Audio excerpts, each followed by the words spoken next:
Phallic Worship by Hodder M. Westropp. Human nature is the same in all climes, and the workings of this same human nature are almost identical in the different stages of its growth. Hence, similar and analogous ideas, beliefs, and superstitious practices are frequently evolved independently among different peoples. These are the result of suggestions arising spontaneously in the human mind at certain stages of its development, and which seem almost universal. As a remarkable instance of this, I have drawn up the following sketch of phallic worship, which was one of those beliefs or superstitious practices which have sprung up independently, and which seem to have extensively prevailed among many nations. It will acquire additional interest when it is considered that it is the most ancient of the superstitions of the human race, that it has prevailed more or less among all known people in ancient times, and that it has been handed down even to a very late and Christian period. In the earlier ages, the operations of nature made a stronger impression on the minds of men. Those ideas, springing from the constant observation of the modes of acting in nature, were consequently more readily suggested to the minds of all races of men in the primitive ages. Two causes must have forcibly struck the minds of men in those early periods when observant of the operations of nature, one the generative power, and the other the productive, the active, and passive causes. This double mode of production visible in nature must have given rise to comparisons with the mode of proceeding in the generation of animals, in which two causes concur, the one active and the other passive, the one male and the other female, the one as father, the other as mother. These ideas were doubtless suggested independently and spontaneously in different countries, for the human mind is so constituted that the same objects and the same operations of nature will suggest like ideas in the minds of men of all races, however widely apart. Nature to the early man was not brute matter, but a being invested with his own personality and endowed with the same feelings, passions, and performing the same actions. He could only conceive the course of nature from the analogy to his own actions. Generation, begetting, production, bringing forth, were thus his ideas of cause and effect. The earth was looked upon as the mold of nature, as the recipient of seeds, the nurse of what was produced in its bosom. The sky was the fecundating and fertilizing power. An analogy was suggested in the union of the male and female. These comparisons are found in ancient writers. The sky, Plutarch says, appeared to men to perform the functions of a father, as the earth those of a mother. The sky was the father, for it cast seed into the bosom of the earth, which in receiving them became fruitful and brought forth, and was the mother. This union has been sung in the following verses by Virgil. Tum pater omnipotens fecundus imbribis aether, conjugus in gremium laetae descendit. Georgixus 2. Columella has related in his treatise on agriculture the loves of nature, or the marriage of heaven and earth, which takes place in the spring of the year. These ideas bear a prominent part in the religious creeds of several nations. In Egypt, the deity, or principle of generation, was Kem, called the Father, the abstract idea of father, as the goddess Maut was that of mother. The office of Kem was not confined to the procreation and continuation of the human species, but extended even to the vegetable world over which he presided, when we find his statue accompanied by trees and plants, and kings offering to him herbs of the ground, cutting the corn before him, or employed in his presence tilling the land, and preparing it to receive the generating influence of the deity. In the Saiva Purana of the Hindus, Siva says, "From the Supreme Spirit proceed Purusha, the generative or male principle, Prakriti, the productive or female principle, and Tirue, and by them was produced this universe, the manifestation of the one God. Of all organs of sense and intellect, the best is mind, which proceeds from Ahankara, Ahankara from intellect, intellect from the Supreme Being, who is, in fact, Purusha. It is the primeval male, whose form constitutes the universe, and whose breath is the sky. And though incorporeal, that male am I. In the Kritya Tattva, Siva is thus addressed by Brahma. I know that thou, O Lord, art the eternal Brahm, that seed which being received in the womb of thy Sakti, aptitude to conceive, produced this universe. That thou, united with thy Sakti, dost create the universe from thine own substance, like the web from the spider. In the same creed, Siva is the personification of the sun, which he is equally with Surya, or fire, the genial heat which pervades, generates, and vivifies all, and Pavani, who, as the goddess of nature is also the earth, is the universal mother.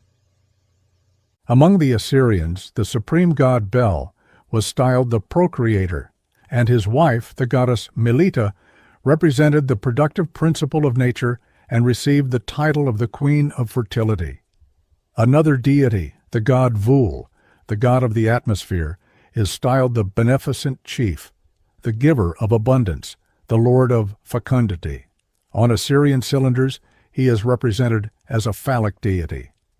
With him is associated a goddess Shala, whose ordinary title is Sarat, queen, the feminine of the word Sar, which means chief. Sir Henry Rawlinson remarks with regard to the Assyrian San, or Shamus, the sun god, that the idea of the motive influence of the sun god in all human affairs arose from the manifest agency of the material sun in stimulating the functions of nature. In Phoenician mythology, Uranos, heaven, weds Ghe, the earth, and by her becomes father of Oceanus, Hyperon, Iapetus, Kronos, and other gods. In conformity with the religious ideas of the Greeks and Romans, Virgil describes the products of the earth as the result of the conjugal act between Jupiter, the sky, and Juno, the earth. According to St. Augustine, the sexual organ of man was consecrated in the temple of Liber, that of woman in the sanctuaries of Libera. These two divinities were named Father and Mother. In the month of April, when the fertilizing powers of nature begin to operate and its productive powers to be visibly developed, a festival in honor of Venus took place at Rome. In it the phallus was carried in a cart and led in procession by the Roman ladies to the temple of Venus outside the Colline Gate, and then presented by them to the sexual parts of the goddess. This is only symbolizing the same idea as expressed by Virgil in the Georgics. We find similar ideas in the religious creeds of America and of the remote islands of the Pacific Ocean. According to the Indians of Central America, Famagostad and Zippletonal, the first male and the second female, created heaven, earth, man, and all things. The Tahitians imagined that everything which exists in the universe proceeds from the union of two beings. One of them was named Taroatahetunu, the other Tepapa. They were supposed to produce continually and by connection the days and months. Those islanders supposed that the sun and moon, which are gods, had begotten the stars, and that the eclipses were the time of their copulation. A New Zealand myth says we have two primeval ancestors, a father and a mother. They are Rangi and Papa, heaven and earth. The earth, out of which all things are produced, is our mother. The protecting and overruling heaven is our father. It is thus evident that the doctrine of the reciprocal principles of nature, or nature active and passive, male and female, was recognized in nearly all the primitive religious systems of the Old as well as of the New World, and in none more clearly than in those of Central America, thus proving not only the wide extent of the doctrine, but also its separate and independent origin, springing from those innate principles which are common to human nature in all climes and races. Hence the almost universal reverence paid to the images of the sexual parts, as they were regarded as symbols and types of the generative and productive principles in nature, and of those gods and goddesses who were the representatives of the same principles. the phallus and the cates, the lingam and the yoni, the special parts contributing to generation and production, becoming thus symbols of those active and passive causes, could not but become objects of reverence and worship. The union of the two symbolized the creative energy of all nature, for almost all primitive religion consisted in the reverence and worship paid to nature and its operations. Evidence that this worship extensively prevailed will be found in many countries, both in ancient and modern times. It occurs in ancient Egypt, in India, in Syria, in Babylon, among the Assyrians, in Persia, Greece, Italy, Spain, Germany, Scandinavia, and among the Gauls. In Egypt, the phallus is frequently represented as the symbol of generation. According to Ptolemy, the phallus was the object of religious worship among the Assyrians and also among the Persians. In Syria, Baal Peor was represented with a phallus in his mouth, according to St. Jerome.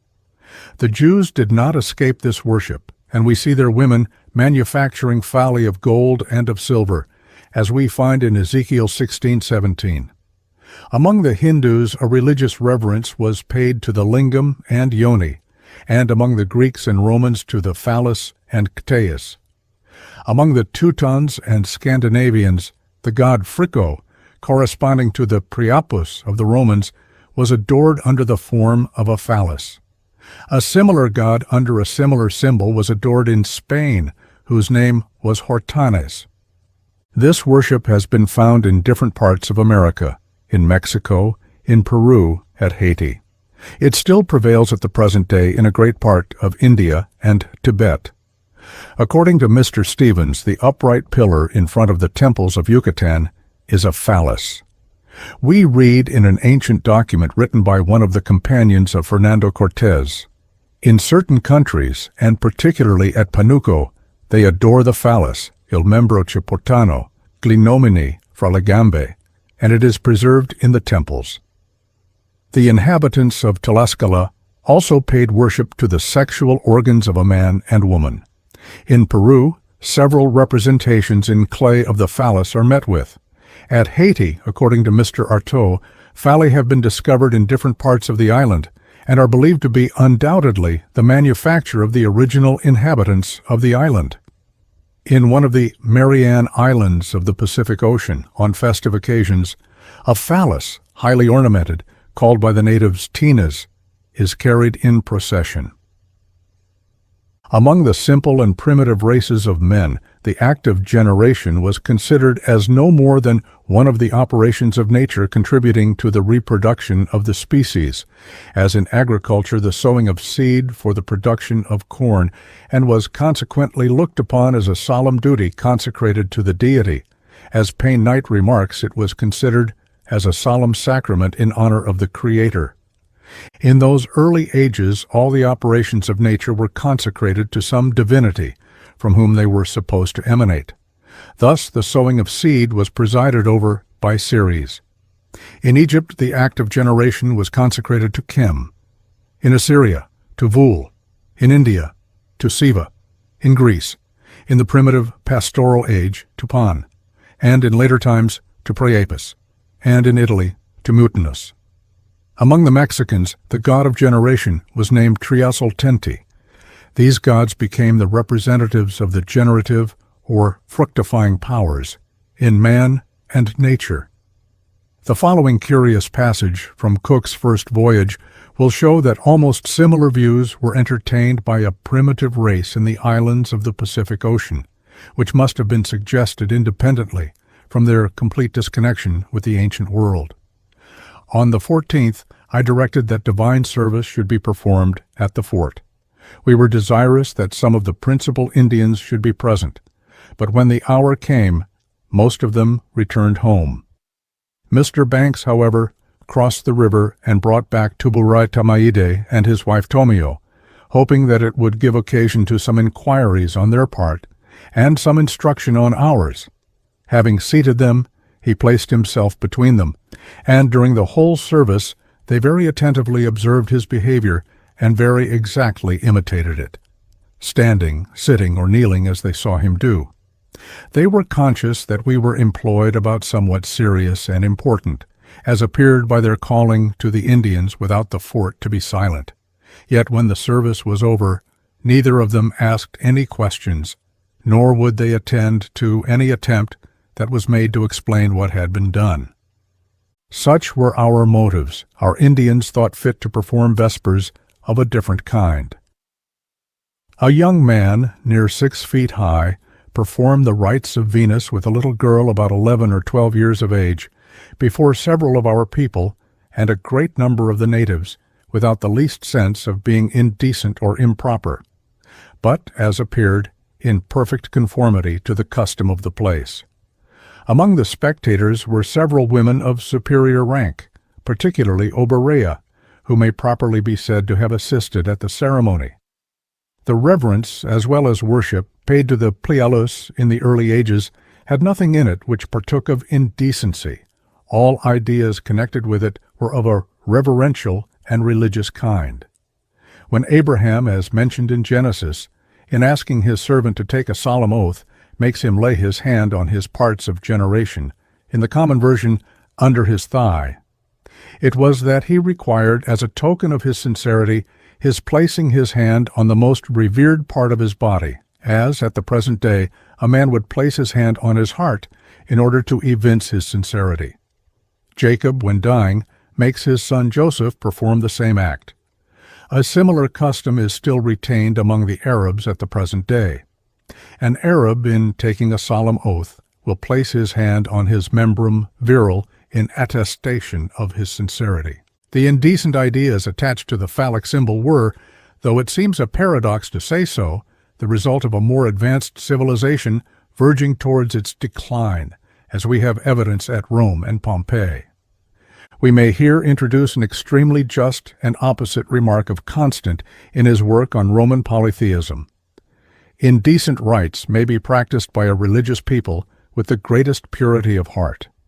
But when incredulity has gained a footing among these peoples, these rites become then the cause and pretext of the most revolting corruption. A similar remark has been made by Voltaire. Speaking of the worship of Priapus, he says, "Our ideas of propriety lead us to suppose that a ceremony which appears to us so infamous could only be invented by licentiousness. But it is impossible to believe that depravity of manners would ever have led among any people to the establishment of religious ceremonies. It is probable, on the contrary, that this custom was first introduced in times of simplicity, that the first thought was to honor the deity in the symbol of life which it has given us. Such a ceremony may have excited licentiousness among youths, and have appeared ridiculous to men of education in more refined, more corrupt, and more enlightened times. 3 phases in the representation of the phallus should be distinguished. First, when it was the object of reverence and religious worship. Secondly, when it was used as a protecting power against evil influences of various kinds, and as a charm or amulet against envy and the evil eye, as at the postern gate at Alatri and at Pompeii, and as frequently occurs in amulets of porcelain found in Egypt and of bronze in Italy. Thirdly, when it was the result of mere licentiousness and dissolute morals. Another cause also contributed to its reverence and frequent representation, the natural desire of women among all races, barbarous as well as civilized, to be the fruitful mother of children, especially as, among some people, women were esteemed according to the number of children they bore, and as, among the Mohammedans of the present day, it is sinful not to contribute to the population. As a symbol, therefore, of prolificacy, and as the bestower of offspring, the phallus became an object of reverence and especial worship among women. At Pompeii was found a gold ring with the representation of the phallus on its bezel, supposed to have been worn by a barren woman. To propitiate the deity and to obtain offspring, offerings of this symbol were made in Runyan temples by women, and this custom has been retained in modern times at Isernia, near Naples. Stone offerings of phalli are also made at the present day in a Buddhist temple in Pekin, and for the same object, Mohammedan women kiss with reverence the organ of generation of an idiot or saint. In India, this worship has found its most extensive development. There, young girls who are anxious for husbands and married women who are desirous of progeny are ardent worshippers of Siva, and his symbol, the lingam, is sometimes exhibited in enormous proportions. In the 16th century, Saint Foutin in the south of France, Saint Terre at Antwerp, and in the last century, Saints Cosmo and Damiano at Isernia, near Naples, were worshipped for the same purpose by young girls and barren women. Sir Gardner Wilkinson records similar superstitious practices at the present day at Ekmim in Egypt.